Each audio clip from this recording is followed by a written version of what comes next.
আজ আমরা বানাবো ধনেপাতার পকোড়া। হ্যাঁ বন্ধুরা, এত ঠান্ডায় কি আর খাবো, তাই গরম গরম জিনিস খেতে ইচ্ছা করছে।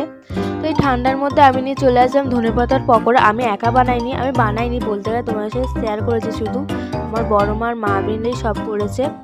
আর হ্যাঁ বন্ধুরা, আমাদের এখানে এত ঠান্ডা পড়ে জানো, আমি আজকে দুটো জ্যাকেট পরেছি। ভিতরে একটা হুডি পরেছি, তার বাইরে একটা জ্যাকেট পরেছি। আর আমাদের এই সুভাষ গ্রামে হয় পৌষ মেলা থেকে আমি লাবু কিচেনটা কিনেছি। তোমাদের কেমন লাগছে কমেন্ট করে জানাতে ভুলো না। আর এত ঠান্ডা, এই জন্য আমি মোজা পরে নিচ্ছি। আর আজকে না 12 ডিগ্রি সেলসিয়াস, তো কত ঠান্ডা তোমরা বুঝতেই পারছো। তো আজকে তাই জন্য ঠান্ডা পড়েছে বলে আমি বললাম বড় মা চলো গরম গরম কিছু বানাই। তার জন্য আমরা আজকে ধনেপাতার পকোড়া বানাচ্ছিলাম। আর বেসন যেটা দিয়ে গুলবে, মানে সব মশলা দিয়ে দিয়েছে। তার মধ্যে ছিল কালো জিরে, লঙ্কার গুঁড়ো, হলুদ গুঁড়ো, এইসব ছিল, নুনও দিয়ে দিয়েছে পরিমাণ মতো। আর আমি তো কৌটো খুলে দেখতে পেলাম বেসনই নেই। তো কী দিয়ে আমরা ধনেপাতার পকোড়াটা বানাবো তোমরাই বলো। ভেবেছিলাম আজকে পকোড়া খাবো না, কিন্তু আমি গায়ের জোরে, শীত হোক বা বর্ষা হোক, আমার তো আজকে পকোড়া খেয়েই ছাড়বো আমি। তাই জন্য আমি দৌড়ে দৌড়ে চলে গেলাম দোকান থেকে, আমি নিয়ে চলে এলাম বেসন।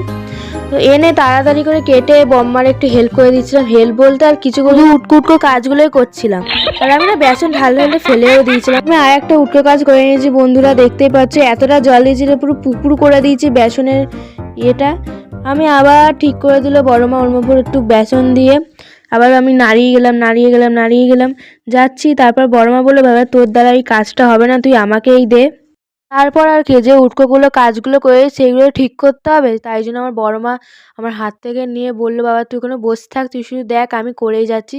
তার মধ্যে বেসন দিয়ে ভালো করে ঠিক করে নিলে ব্যাটারটা তো তৈরি করতে হয়। ব্যাটারের মধ্যে আমি তো পুরো পুকুর করে দিয়েছি ব্যাটার।